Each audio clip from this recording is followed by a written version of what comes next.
الحمد للہ وحدہ والصلاة والسلام علی من لا نبی بعدہ اما بعد فاعوذ باللہ من الشیطان الرجیم بسم اللہ الرحمن الرحیم قل هو اللہ احد کہہ دو وہ اللہ ایک ہے۔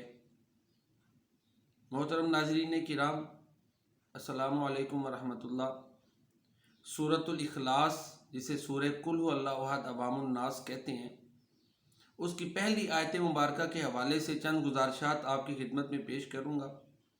اس سورہ مبارکہ میں یہ جو لفظ کل ہے، یا اس آیت مبارکہ میں لفظ کل ہے، یہ وسیع معنی کا حامل ہے۔ اس میں بڑی معنویت ہے، وسعت ہے۔ کل کا عام طور پر ہم یہ معنی کر دیتے ہیں کہہ دو۔ یہ جو یہاں پہ کہہ دینے کا حکم ہے نا، اس کے اندر بڑی معنویت ہے کہ یہ ساری چیزیں اس میں شامل ہیں کہ یہ اپنی سوچ بنا لو، اپنا عقیدہ بنا لو، پختہ نظریہ، مضبوط نظریہ بنا لو، پھر اس کی پرچار کرو، لوگوں کو اس کی دعوت دو، خود قائل ہو کر لوگوں کو اس کو قائل کرو۔ کل میں یہ سارے معنی شامل ہیں۔ کیا نظریہ جس کا ہے کہ جس کی طرف لوگوں کو بلانا ہے، وہ اللہ احد، وہ اللہ ایک ہے۔ یعنی اپنی پختہ سوچ، مضبوط عقیدہ نظریہ بناؤ، اٹل فکر بنا لو کہ وہ اللہ ایک ہے، پھر اس کی پرچار کرو، اس کی دعوت دو، خود قائل ہو کر لوگوں کو اس کا قائل کرو۔ یہ کل کا یہاں پر معنی ہے، هو اللہ احد، کہ وہ اللہ ایک ہے۔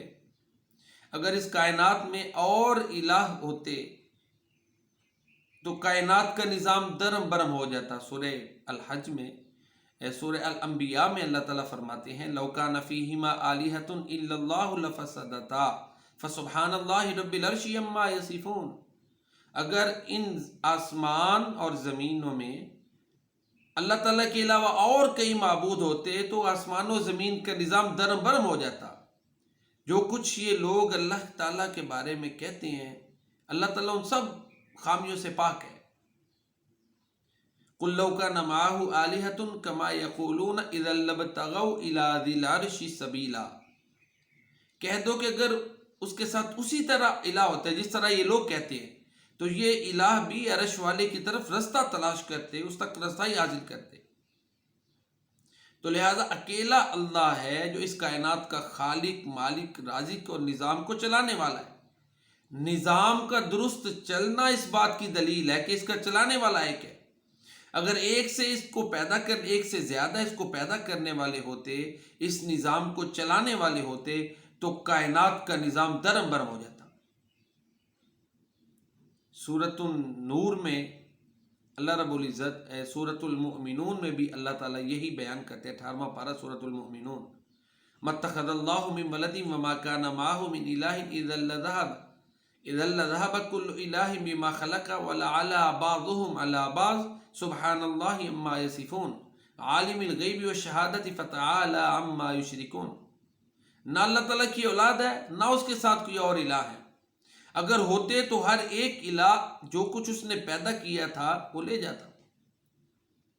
اللہ ان سب نقائص سے پاک ہے، وہ غیب و حاضر کا جاننے والا ہے، وہ اس سے پاک ہے کہ اس کا کوئی ساجی اور شریک ہو۔ تو لہذا سورۃ الاخلاص کی یہ چھوٹی سی آیت مبارکہ قل هو اللہ احد، 4 الفاظ پر مشتمل یہ آیت مبارکہ اپنے اندر معنی کا سمندر رکھتی ہے اور ہر قسم کی شرکا کی نفی کرتی ہے۔